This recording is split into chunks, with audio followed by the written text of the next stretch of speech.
Iran supreme leader Ali Khamenei సంచలన post పెట్టారు. యుద్ధం మొదలైందంటూ రాసుకొచ్చారు. ఇజ్రాయెల్, ఇరాన్ మధ్య ఉద్రిక్తతలతో పశ్చిమాసియా రగులుతుండగా ఆలీ ఖమేనీ అమెరికా అధ్యక్షుడు ట్రంప్ ఇటీవల హెచ్చరించారు. దీంతో ఇప్పుడు ఖమేనీ చేసిన పోస్ట్ ప్రాధాన్యత సంతరించుకుంది. అయితే ట్రంప్ ఇటీవల ఖమేనీ ఎక్కడ దాక్కున్నారో వారికి తెలుసు అన్నారు. ప్రస్తుతానికి చంపాలనుకోవటం లేదు, బేషరత్గా లొంగిపోవాలని, లేదంటే పరిస్థితులు తీవ్రంగా మారుతాయని వార్నింగ్ ఇచ్చారు. ఆలీ తన జుల్ఫికర్తో కలిసి ఖైబర్కు వచ్చేశారు అని ఖమేనీ పోస్ట్ చేశారు. ఆ తర్వాత తాము బలంగా ప్రతిస్పందిస్తామని, ఎవరైనా దయ చూపేది లేదని రాసుకొచ్చారు. దీంతో యుద్ధం మరింత తీవ్రమయ్యే పరిస్థితులు కనిపిస్తున్నాయి. అయితే 7వ శతాబ్దంలో యోధుల పట్టణమైన ఖైబర్పై షియా ఇస్లాం మొదటి ఇమాం యుద్ధం చేసి అందులో విజయం సాధించింది. ఆనాటి ఘటనను గుర్తు చేస్తూ ఖమేనీ ఇప్పుడు పోస్ట్ పెట్టినట్లు సమాచారం.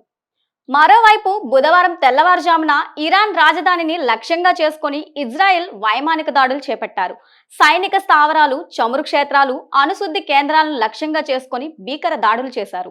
ఇజ్రాయెల్ తాజాగా చేసిన దాడుల్లో ఇరాన్లో 585 మంది మృతి చెందినట్లు మానవ హక్కుల సంఘాలు తెలిపాయి.